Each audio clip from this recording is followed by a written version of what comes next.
Bom dia, gente. Entrando aqui.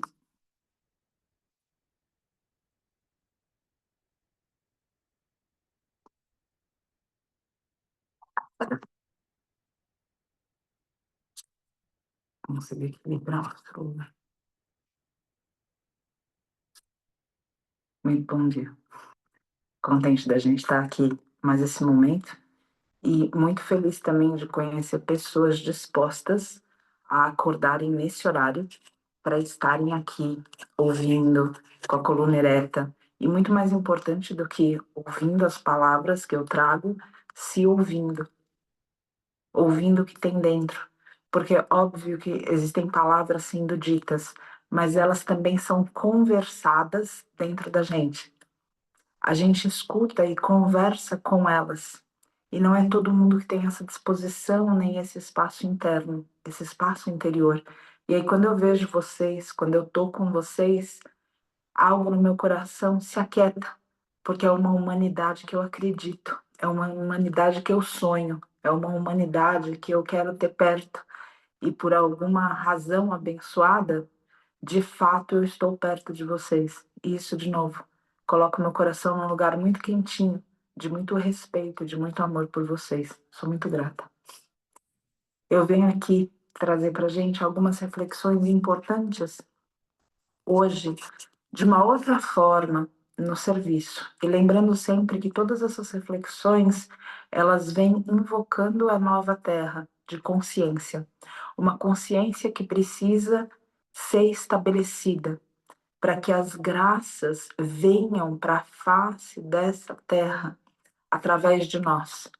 A mudança para a nova terra é consciencial. Quando a consciência muda, então outros aspectos que hoje não são vistos ou não podem ser acessados se tornam disponíveis para nós. Então, cada vez que a gente faz esse estudo interior, cada vez que a gente luta contra o nosso egoísmo, porque o caminho espiritual é um caminho altruísta. O caminho espiritual é um caminho de estagnação do ego. O ego não mais vai se desenvolver. Ele vai ser colocado de uma forma muito funcional na minha vida. Porque cada uma aqui vai continuar, cada um de nós, cada uma de nós, tendo responsabilidades nesse mundo. E para isso a gente precisa do ego, vocês concordam? A gente precisa de um ego funcional. Agora, o que acontece é que ele está desfuncional. Ele tenta viver, inclusive, a nossa vida espiritual. E como que ele tenta viver a vida espiritual? Como a gente falou no primeiro dia, tentando usar da espiritualidade para ter uma vida confortável na Terra. Quando, na verdade, ele deve ser aniquilado, estagnado. Ele deve caminhar de uma forma muito contida. E para muitos de nós, porque o ego está relacionado aos prazeres e aos sentidos, ele caminha absolutamente desenfreado. Então dá a impressão que quando a gente entra num caminho espiritual, que a gente entra em sofrimento.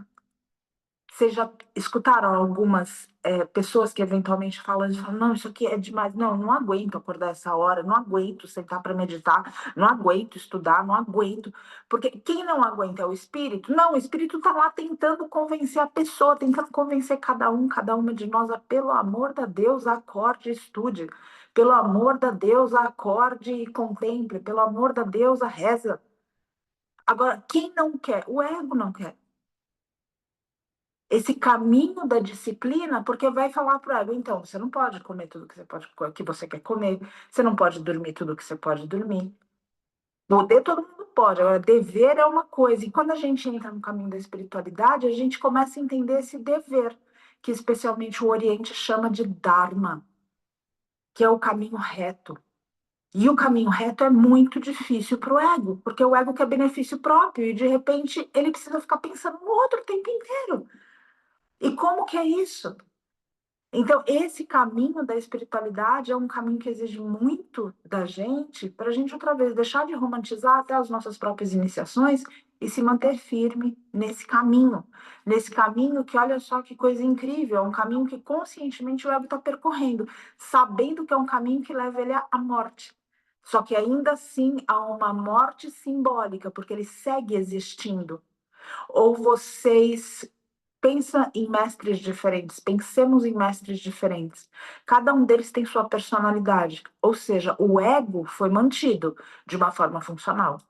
Mas aquele ego não controla mais aqueles seres. Aqueles espíritos já sabem que aquele ego é absolutamente funcional, mas eles têm, ou seja, eles continuam sendo filhos dos mesmos pais biológicos, eles continuam, só que existe algo neles que não é mais controlado pelo ego. E é isso que a gente está buscando aqui, através dessas reflexões, é domar a mente da gente, que precisa de algum tipo de paz, de algum tipo de calmante natural, para que a gente possa deixar de pensar, intuir, deixar de ir para o futuro, tá aqui, deixar de arrastar o passado, tá agora. E para isso, outra vez, é constante trabalho espiritual. E esse trabalho espiritual é um trabalho de disciplina. A disciplina é que faz o discípulo. Se nós não somos disciplinados ou se nós refugamos a disciplina sem a disposição para ela, significa que a gente não está pronto para o mestre. Concordam? Porque o que caracteriza o discípulo é a disciplina. Então, como é que eu quero encontrar o mestre se eu não quero disciplina? Então, eu quero só vaidade. Eu quero encontrar um mestre que fale para mim de novo, como a gente falou, que me valide. Então, olhemos para dentro o tempo todo, porque é um caminho muito bonito, ainda que ele seja duro. É um caminho de imensa transformação, ainda que essa transformação custe tudo que a gente tem como segurança e prazer, para que a gente salte para um outro lugar. E aí vem a mensagem, a reflexão que eu gostaria de colocar hoje para nós. Esse salto para outro lugar, que ainda assim é agora, porque a gente só está se desfazendo do que a gente não é, na verdade. A gente está se desfazendo do egoísmo. Então, quando a gente tem uma água que não está limpa, a gente pode dizer que a água não está lá? Não, a água continua. Mas o que que a gente quer para a água limpa? Tirar a sujeira. O que a gente está fazendo aqui é tirando a nossa sujeira do ego. A gente não está se transformando em alguém diferente de quem a gente é. Só que no meio desse caminho existem várias tentações. Tem as óbvias que a gente consegue ver quando a gente está sendo egoísta, quando a gente está agindo de uma forma ignorante. Tem muitos aspectos disso que a gente consegue olhar. Mas, à medida que a gente vai caminhando, esse caminho vai se aproximando de uma porta muito estreita. E esse caminho é uma subida íngreme. Então, não é algo que a gente consiga exatamente ter no óbvio a tentação do desvio. Às vezes, a tentação do desvio está distante desse óbvio. Como, por exemplo, quando o questionamento saudável vira dúvida. Quem aqui no serviço nunca parou e falou: será que é isso mesmo? E teve medo. E o medo começa a paralisar. E automaticamente o serviço que poderia ser feito através de nós também é impedido.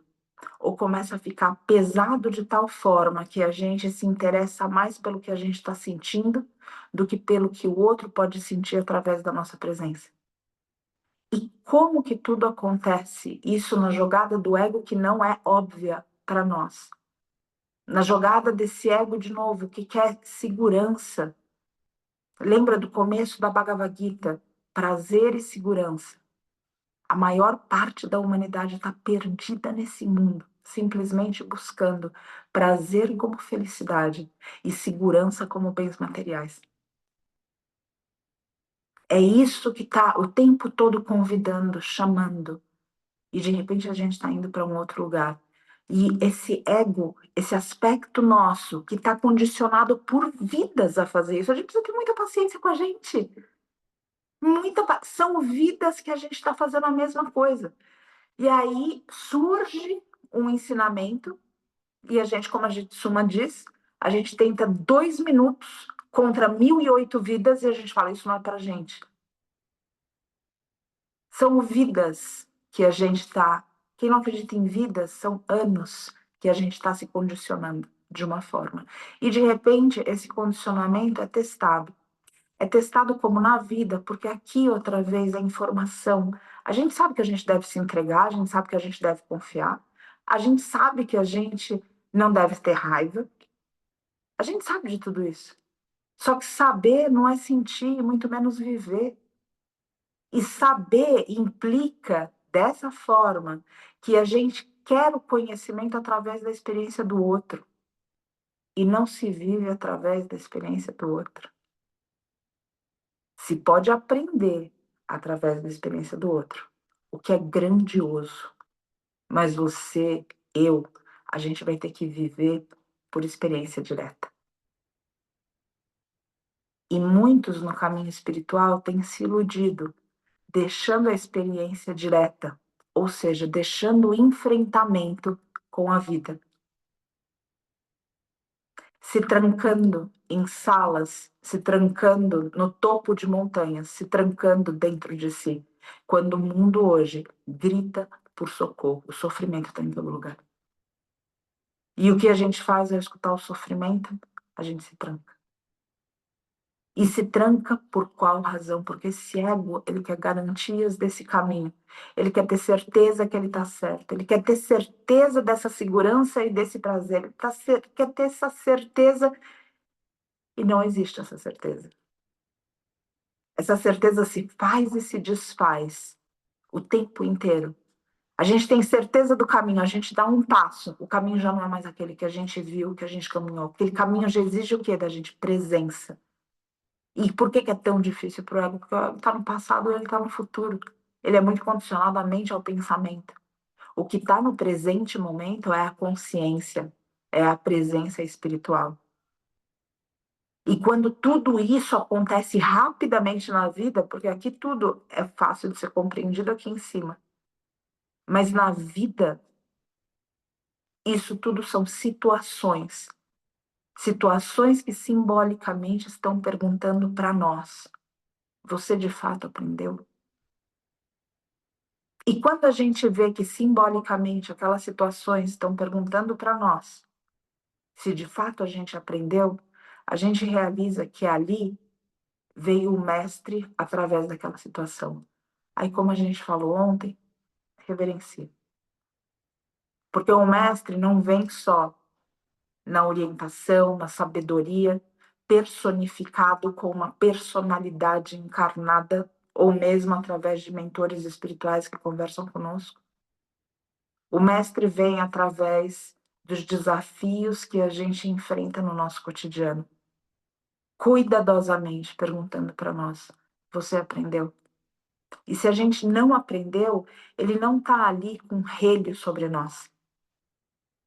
Ele está ali cuidadosamente ao nosso lado, ainda à disposição para que a gente possa aprender. Então não existe por que ter raiva da gente. Não existe por que a gente olhar para nós e se sentir inadequado, se sentir inapropriado, ou até mesmo julgar que a gente já deveria ter aprendido. Talvez nessa vida você olhe e diga assim: nossa, eu estou escutando isso há tanto tempo e eu não consigo parar de sentir raiva. Talvez, em vez de você tentar parar de sentir raiva, talvez tente abrir essa porta da paz por outro caminho. Tenta abrir pela porta da paciência. Porque a raiva, muitas vezes, ela está relacionada a uma frustração. E a frustração vem porque a gente tinha uma expectativa. E se a gente tem paciência para compreender que a expectativa foi algo que nós colocamos sobre a vida, essa raiva começa a dissipar. A paciência de enxergar o outro como ele é. E não a raiva dele não ser como a gente quer. Tem muitos caminhos que a gente precisa percorrer dentro da gente para que esse mundo seja mudado outra vez numa percepção. E essa percepção não é o que a gente consegue pensar. Um poeta diz que a intuição, ela dança, ela canta, ela contempla, ela escreve poesias, ela não pensa. E por isso é importante esses momentos aqui, são importantes esses momentos aqui, na tua meditação, nos teus instantes de pintura ou de escrever ou de se retirar, para que a intuição fale. E quando ela conversa com você, caminha mesmo sem garantias. E para você caminhar sem garantias, existe algo muito importante que está no teu coração, não na tua mente, que você terá que fazer uso, que é coragem. Coragem para viver a tua vida por experiência direta. Coragem para transformar os ditos equívocos em lições. Coragem para esperar do outro o que ele pode ser e não o que ele deve ser. Porque é assim que os mestres e mentores nos tratam. E por que a gente pensa que pode tratar o outro como ele deve ser e não como ele pode ser? E será que não é mais efetivo porque a gente deve ser que alguém nos acolha como ainda podemos ser? O que nos dá o direito de ser tratado de uma forma tão elevada e respeitosa e não ter esse mesmo cuidado com os demais? Não seres. Porque os mestres animais, facilmente a gente consegue tratar com muito amor. Mas as pessoas nos provocam em lugares tão profundos e viscerais. E por vezes a gente se esquece. E começa a querer delas o que ela deve ser, o que elas devem ser. Quando elas ainda só conseguem ser o que elas podem. Exatamente como nós. Essa coragem é necessária o tempo inteiro, não em um momento só. Coragem para que a gente não se iluda com a segurança falsa que o mundo vende. Coragem para que a gente não se iluda que a felicidade é sentir prazer. Coragem para que a gente possa percorrer o nosso caminho sem garantias. Porque talvez você esteja passando pela separação de algum ente querido. Seja o fim de um casamento, o fim de uma amizade, o fim de uma relação profissional. E é óbvio que muitas outras pessoas já passaram por isso. E a gente pode aprender de novo da experiência delas, mas nenhuma experiência delas é igual à nossa. Porque aquele foi o nosso marido, o nosso companheiro, a nossa companheira. Ou foi o nosso pai, a nossa mãe na nossa história. E não só entre papéis, mas entre espíritos. E essa relação direta para viver tudo isso demanda coragem. Coragem para que a gente não cultive mágoas entre nós, para que a gente possa desatar nós nessas vidas que temos agora. É muito provável que as relações mais estreitas que nós temos, embora nós muitas vezes as usemos para apertar mais ainda nós, é muito provável que essas relações estreitas, estejam justamente pelo oposto, para que a gente desate nós. Isso diz respeito à nossa mãe, ao nosso pai, madrasta, padrasto, amigo, aos nossos inimigos também, aos nossos companheiros, às pessoas que estão perto de nós.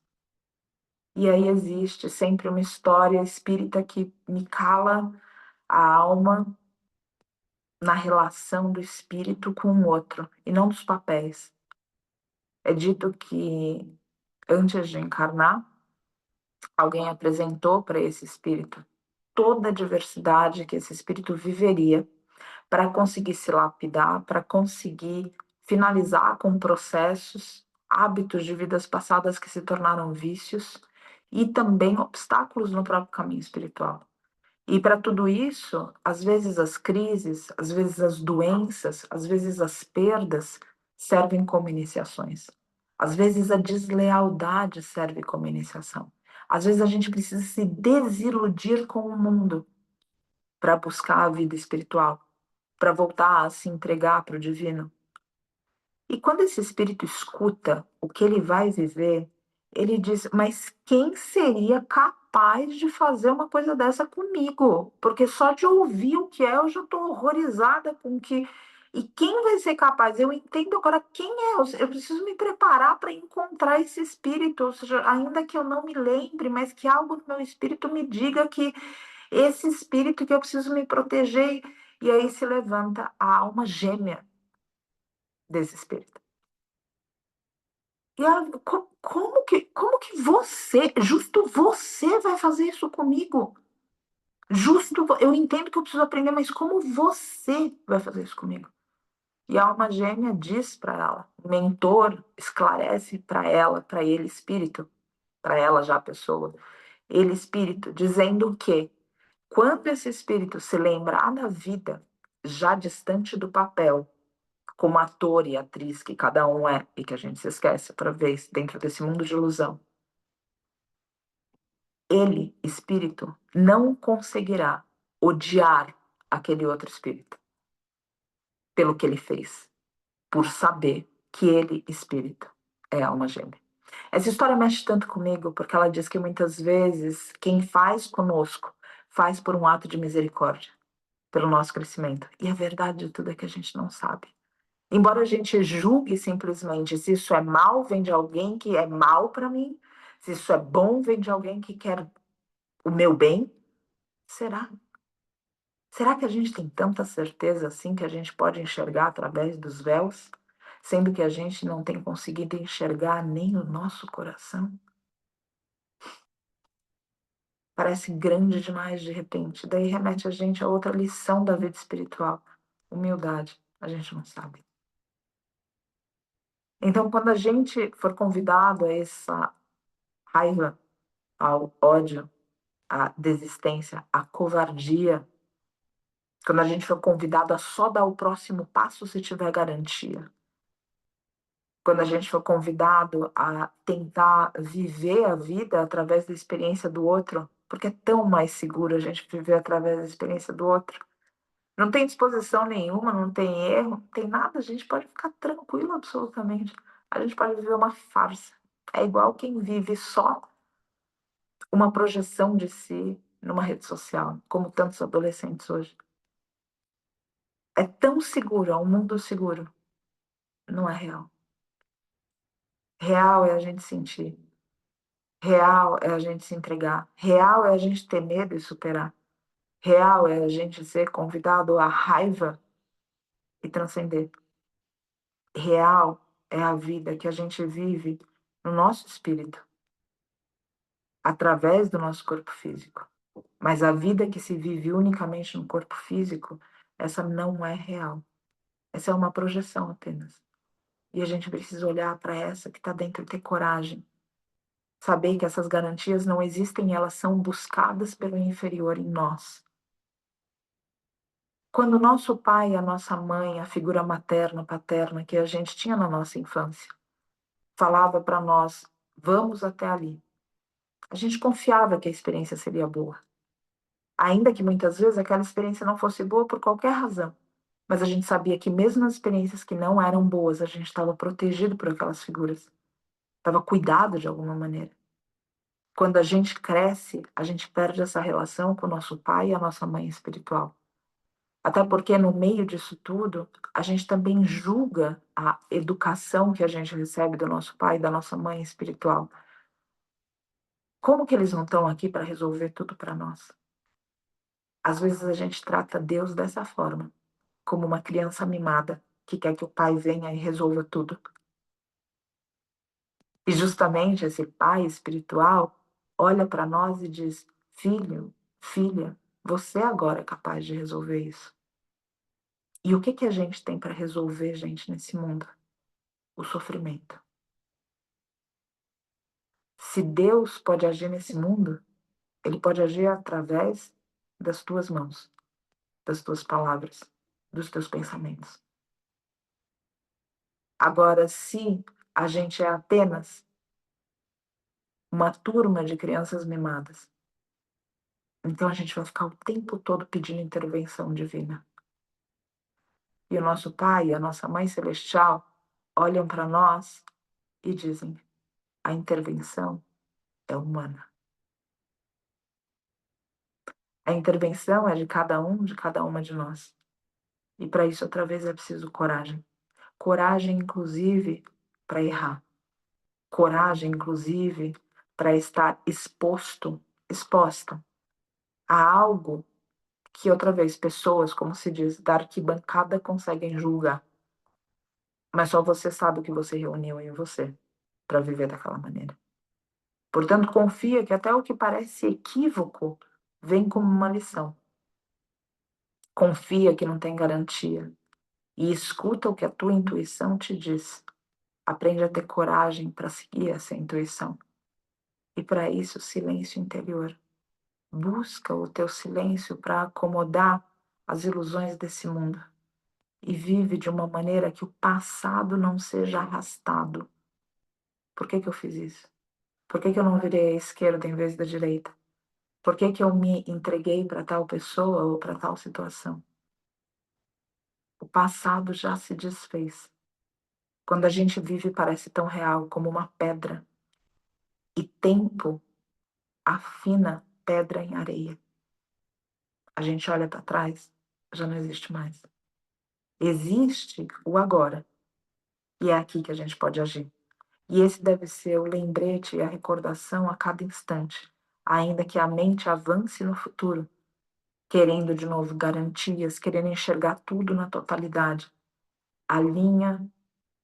Se alinha para esse presente momento, com o teu coração, com essa confiança que existe dentro quando a intuição vem, quando você canta, quando você dança, quando você senta para contemplar, quando você abraça um mestre animal. Ali a intuição fala, não é assim? A intuição, outra vez, ela não pensa. Que você possa, então, se entregar para esses caminhos, que a gente possa se entregar para esses caminhos da intuição. E através deles, de cada um deles, permanecer na senda espiritual. Uma senda espiritual que fala de altruísmo, que fala de enxergar o outro. O serviço hoje no mundo é aliviar o sofrimento.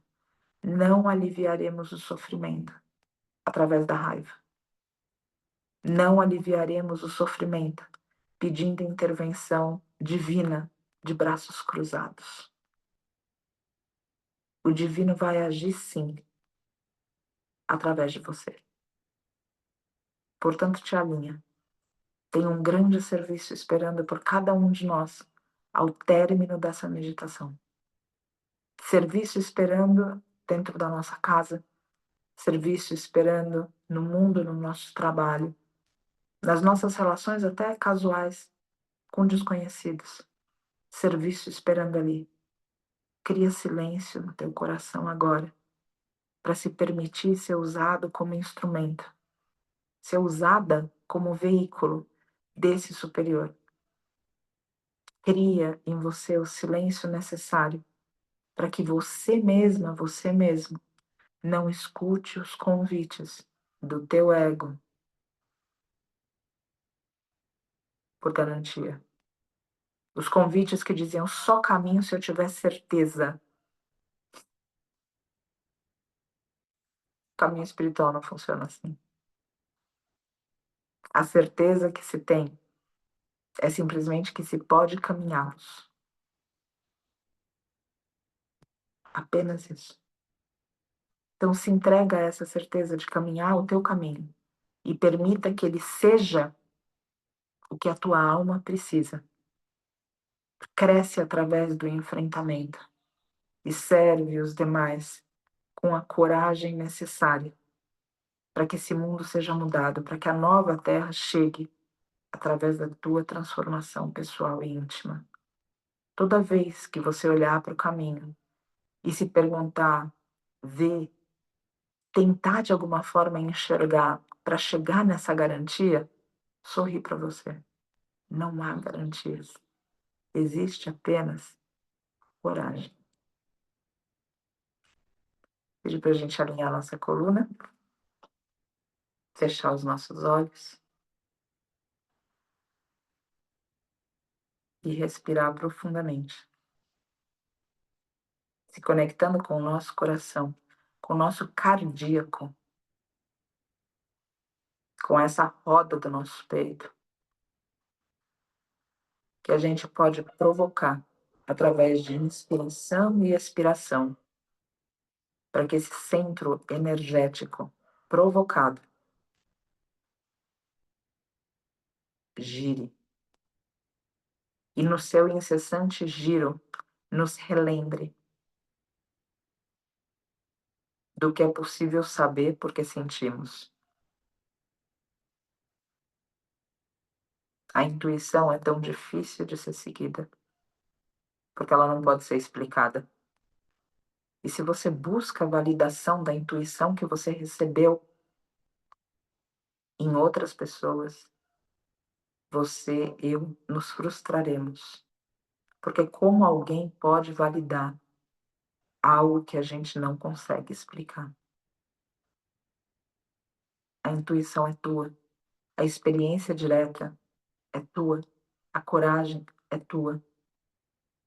É tua para você tornar do outro através de serviço. Então confia e se entrega. Usa esses instantes para que com esse centro energético expandido, girando, potente, pulsando, você questione sempre, mas duvide nunca. E que assim a presença divina possa ser sentida aqui e agora, para que a intervenção nesse mundo aconteça pelas tuas mãos, pelas tuas ações, pelos teus pensamentos, pelo teu reto agir. E cada passo, então, do teu caminho, seja o divino que caminha através de você, como já nos deixaram, que já não era mais ele que vivia, mas Deus nele, o Cristo nele, que vivia. Essa sabedoria devemos procurar, através da entrega no nosso coração ao desconhecido, a um grande mistério, e nesse caminho percorrer a cada passo,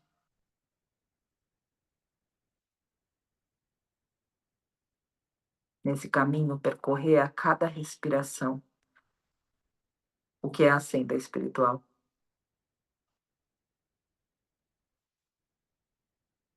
Compreender que as missões, elas não surgirão quando nós pensamos estar prontos, mas quando estamos prontos espiritualmente. E porque nos desconectamos da vida espiritual, essa prontidão nos escapa. Nada do que está hoje na tua vida é algo que você não possa enfrentar, lidar, superar, solucionar, iluminar, reverter, desatar, abrir, ainda que você pense algumas vezes que não.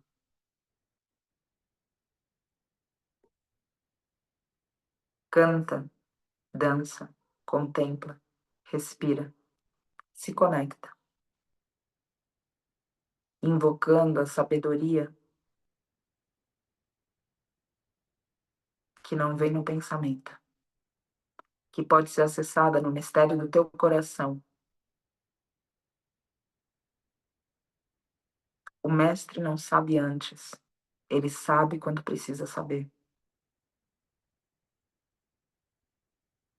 Que cada um invoque a sua própria maestria para não esperar caminhar o caminho quando souber aonde ele leva.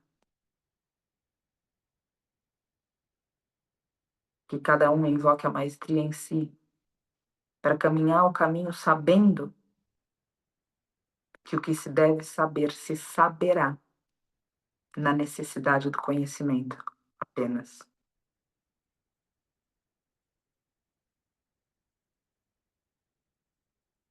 Respira e integra em você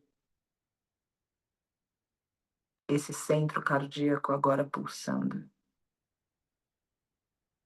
que é porta, portal,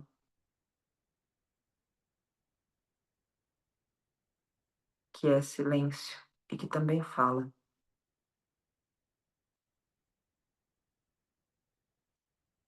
que acolhe, que ama, que é valente,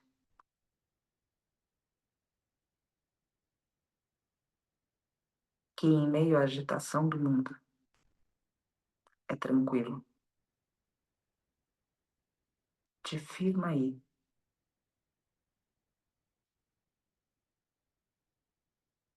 Compõe o teu lugar. E o único lugar seguro para você, já nos deixaram, no universo inteiro, é o teu lugar.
Respira e se compromete a viver a verdade que se revela na caverna do teu coração. Só você pode adentrar essa caverna. Só você pode receber a verdade que você deve viver. E só você pode ter a coragem de viver essa verdade. Te reúne, te firma, te compõe. O divino é, vive, age, intercede através de você.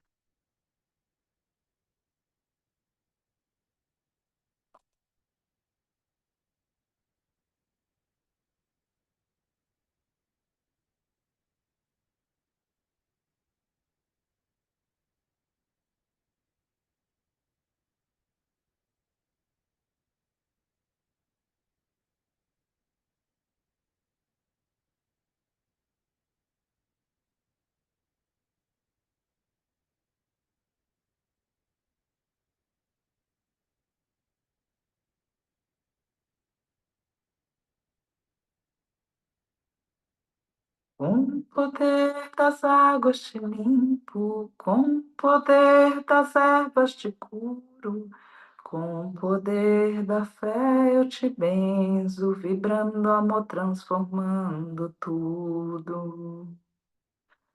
Com o poder das águas te limpo, com o poder das ervas te curo, com o poder da fé eu te benzo, vibrando amor, transformando tudo. Com esses olhos fechados, com esse olhar no terceiro olho, nesse campo que é um círculo, que cada uma de nós compõe um lugar nesse círculo, que se sinta, que se pressinta, nessa intuição que não pensa, que canta, nessa intuição, teus mentores, teus guias, benzendo você, oferecendo bênçãos através do teu coronário, do teu coração, em um círculo que está acima de nós e atrás de nós, irradiando através de nós. Com o poder das águas te limpo, com o poder das ervas te curo, com o poder da fé eu te benzo, vibrando amor, transformando tudo. E esses seres seguem com você, as irradiações dele, durante todo o teu dia, durante toda a tua noite. E acordando nesse horário se realiza que assim caminhamos sobre essa terra da escuridão à luz. Com o poder das águas te limpo, com o poder das ervas te curo, com o poder da fé eu te benzo, vibrando amor, transformando tudo. E esses seres caminham conosco sem qualquer julgamento, total acolhimento, esperando apenas que a gente tenha a humildade de pedir ajuda quando nos sentirmos incapazes de percorrer a senda sozinhos. E ainda assim, conhecendo a sabedoria superior, que o mestre ajuda o discípulo, mas o mestre não faz pelo discípulo. É tua responsabilidade, a tua meditação, a tua contemplação, o teu estudo, a tua oração, a tua entrega, a tua coragem. O mestre vai com você, jamais faz por você. Com o poder das águas te limpo, com o poder das ervas te curo, com o poder da fé eu te benzo, vibrando amor, transformando tudo. Agora caminha para o teu dia. Caminha com essa certeza que seres irradiam de cima de você para o teu coronário, te irradiam atrás de você para o teu cardíaco e através de você para o mundo, para a humanidade, para mestres animais, para seres de todos os reinos com corpos e sem corpos nesse tempo e em tempos outros, para que você seja veículo do divino e opere milagres com o mistério da força que vai no teu coração, quando com coragem e sem garantias você percorre a tua senda espiritual, que no começo é uma porta estreita que parece tão apertada e que depois é um vasto salão onde seres das alturas celebram a tua trajetória.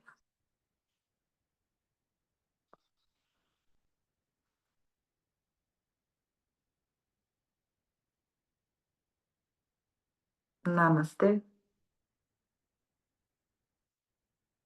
agradecendo todas as orientações que recebemos no nosso coração através da misericórdia dos seres que nos guiam. Abrindo os olhos, muito agradecida por começar o dia com vocês. Que tenha paz, que tenha amor. E amanhã, no mesmo horário, nos reuniremos. Dentro desse ciclo, os estudos que nós geralmente fazemos no portal vão estar abertos para pessoas de fora do portal. No domingo, a gente teria uma Mahabharata às 10 da manhã, vou colocar no portal. Ele passa para logo em seguida desse momento. E todas as pessoas que estão nesse ciclo estão convidadas, mesmo que não tenham participado de outros trechos, é que cada trecho do Mahabharata traz uma mensagem para nós. Então, essa é a alteração. Fora isso, amanhã, sábado, no mesmo horário, domingo, portanto, no mesmo horário, e a gente sustentando essa firmeza, já que geralmente no fim de semana a gente pensa, posso dormir um pouco mais. Gente, a gente está dormindo na vida desde que a gente nasceu, vamos acordar. Graças. Um grande beijo, bom dia. Até breve. Graças, graças, graças.